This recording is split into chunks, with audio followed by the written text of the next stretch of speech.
So one of the big things that, how do people here feel about digital manipulation? I mean, we have this, we're moving off, and I'm sorry, because I know it's very interesting and want to continue, but another big, bugbear would be digital manipulation. When can you remove things? When can you do? Yeah, can you add an aeroplane? Yeah, so you all know that picture. Everyone laugh. Everyone laugh. Okay, just take note. This is the Nikon award. no harm. Yeah. and then recently that one with the basketball court. Even I know. So we use that as a stepping stone into this. When do you think if any time is okay to add something in or take something out of your photograph? Let's start with Bernice. Do you do any digital manipulation? Are you? Not for the documentary one. Black and white. Yeah, only converted black and white. Okay. So this was the famous case of the Nikon award, but a lot of people let it go because it's not journalism contest. It is an art. But he tried to lie. What happened to him? I mean, he was caught already, but He took his trolley bag back.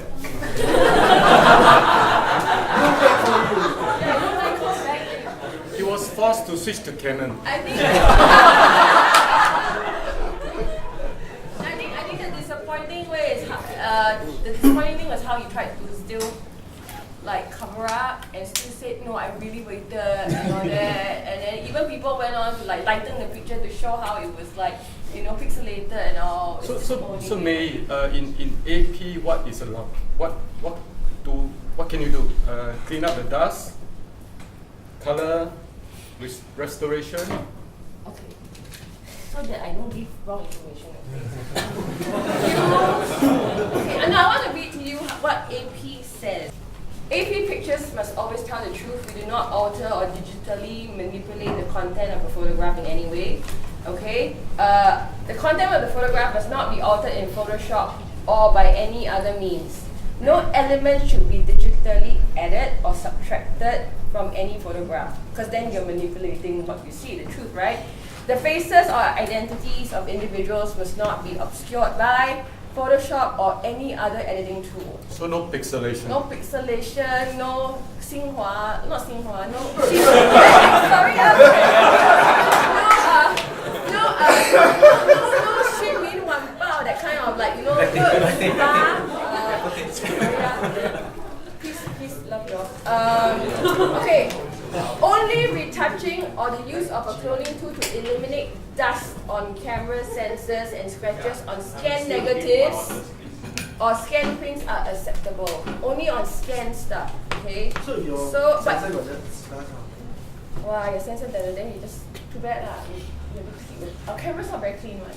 No, but seriously, you can't. It's digital, you can't. And then you can do the very basic toning that doesn't alter the true scene. So you can't do a Steve McCurry lah. Instagram filter. Cannot. So now the thing is they allow iPhone pictures. Okay, but no HDR, no filter, it has to be just plain camera. That means Tan Chuan Jin cannot go for AP. So Cannot do anything. So the very basic thing, even burning and dodging, the argument was always what you could do in the dark room. Traditionally, they discourage that. You cannot increase or decrease saturation, But that itself is the guy or what you can do in the dark room is also quite ambiguous. Go and Google the name Stan Grossfeld, Grosfeld. He was twice, if not 3 times, Pulitzer Prize winner, Boston Globe. The first photographer to rise all the way to the post of assistant editor. It's a big deal. All his images are burned on the edges. They used to call it the Boston Globe School of. If you can Google and put it up. You have a term for it, overbaked.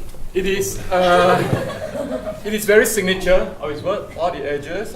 In fact, not just him, the whole group of Boston Globe photographers, they do that. Nobody ever caught him. But I think 3 years ago, somebody was fired from a newspaper in Greensboro or Raleigh for doing exactly the same thing. So this guideline about what can be done in the dark room, you can do it in Photoshop. What do you think? Not to the point where it manipulates and changes it. Like what you do in Photoshop should actually be used to more accurately like depict the situation. Like you can do minor cropping.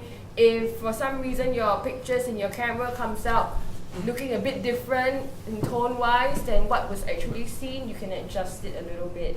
But they're very intolerant to too much of that. So this is one of the many examples. I think we also call it hand of God. I think the issue that a lot of people take is that a lot of the guidelines, people say, wow, so strict. Because it's very simple. Your camera captures one exposure. Your eyes don't. I look in this room, I look at somebody dark, he becomes brighter. I look at somebody very fair, they become darker. Your eyes adjust for it. You see things one way, your camera doesn't. Your camera takes that one exposure. People who dark look dark, people who are very fair look very fair. Highlights are blown, and shadows are lost. The old argument when everything was starting to move to digital, or even back in the day, was to accurately represent what you see. So you can try, do a little bit of dodging, a bit of burning, bring everything up to a kind of an acceptable limit. Then the problem with us as photographers, as humans, is that we don't do enough of looking back at the original source. We do everything incrementally, especially with Photoshop, right? You do increments. This one, I make the sky, okay. I make this a bit brighter, a bit darker. Oh, the sky, let's try it a bit more structure. This. All of a sudden, if you go back from your finished image to your original image, it's like two countries. It's like completely different. But because you do things incrementally, you don't necessarily see it. Which is why if you do Photoshop, it's very important to always go back to the source material. Again, I think that some of the guidelines are made to help people. So for photographers, wires, they have to implement these things because everybody has their own interpretation, right? So there's the slippery slope guideline. Yes. I talk about the golden means, right? Do the greatest good and what's the Judeo-Christian? And there's another one that says that don't do it because we are all human beings who cannot control ourselves. Today you do a bit, tomorrow you do a bit, and before you know you. Yeah. So these are three of the guidelines that I often consult when I'm. Don't do it because I cannot control myself. Okay, don't do it. Like, don't eat gummy bears. Like, keep eating.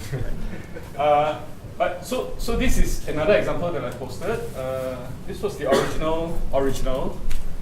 But somebody actually raised a very good question. I don't know if you're here. If you're here, just wait. How do I even know that the original that you post is accurate? It's a very legitimate question. This would have been too much. This becomes like. So this was the original as far as I'm concerned. Juliana was there. She was standing right next to me. They look the same. Is it? Yes, to walk. Yes, to walk. You did? If you say that, someone is going to tweet and tomorrow I'm going to be famous. For the wrong reason. I didn't. Was it close to? Yeah. It was one early morning. Sam Her was there. She was there. So if you go to the conversion, this would have been a straight color to black and white. I think that's acceptable. That's a little bit too much. That's Stan Gosfeld. No, he's not glowing yet. And then, yeah. So these are questions you have to ask. It's like cooking. It's like a recipe. If you have to get all the ingredients just right. If you put too much of something in, then all of a sudden it's wrong. It depends on the restaurant, see. Yeah, if you want this restaurant, Can you? only fish produce. That's true. Some people like a lot of MSG. Yeah. Maybe one more question. Is this manipulation thing changing? Is it evolving? Is it different? Yes. Yeah. Examples? Okay, I got two. Can you bring up Damon Winter, New York Times front page? DAMON. So just a couple of things. So once I remember, like in the old days of digital cameras, they were terrible at high ISOs. So it was really difficult to photograph like in the dark. And I remember photographing one situation and it was almost pitch black. And so I ramped up the ISO on my camera. So the pictures came out like very, very grainy, very, very high contrast. And the editor called me and he said, "Hey, did you add grain to these photographs?" I said, "No, I've just got a shit digital camera." And he said, "It's terrible at high ISOs." He said, "Okay, because we have to check that." So it's like using a crap digital camera, which wasn't very good and turned out grainy images, was okay, but adding grain was wrong. This one was Damon Winter, front page of the New York Times. This was the first time that I know of that phone photos were used in a journalism news context to illustrate a story on the front page of the... Not just phone, but hipstamatic. But it's Hipstamatic. not manipulation, because that is as you take it with that tool. That was Damon Winter's argument. Quite He said- hypocritical. He said, I shoot with a bottle. Yeah, he said, I took the photographs there as they came out of the camera. So the But choice he was of... transparent with it. Yeah, he was transparent. He was upfront about it, so it's okay. So it's like he used an iPhone. He used the Hipstamatic app and a particular filter. And he said, that's what it gave me. Okay. I didn't manipulate it further than that. I just chose the tool, the app, and the filter. Right? So what's before and what's after? I think I think the main question here is this: do you present it to be what it isn't? Do you know what I'm saying? Like the fact that he came out with it from the very start. I think it's more becomes a problem when you see it and you think of it as something else, and then only to find out much later that it wasn't. Okay, so Hang on. So Tom, you're saying that this is the evolution of tolerance. Okay, so you know, for me, there's two questions. Could I do that to my photographs if they came out of another camera, a digital SLR? Under the New York Times rules or the AP rules, no. But if I chose these things and I said this is as they are, to a certain degree you can say yes. Now, is it, for me what's interesting is it acceptable, is it socially acceptable that they were shot on an iPhone with that app and with that filter, and therefore it's okay in a news context? Maybe like a few years, this was, you know, after iPhones have been out a couple of years, like it's 2010 or something. 2010, I think. So iPhones have been out a couple of years, these apps have come out a couple of years. 10 years old already. Yeah, man. So this debate had been going on. Can you do this? Can you not? Can you do this? Can you not? For the New York Times to publish that is almost like giving a seal of approval, a stamp of approval, and saying, actually, it's okay to do this.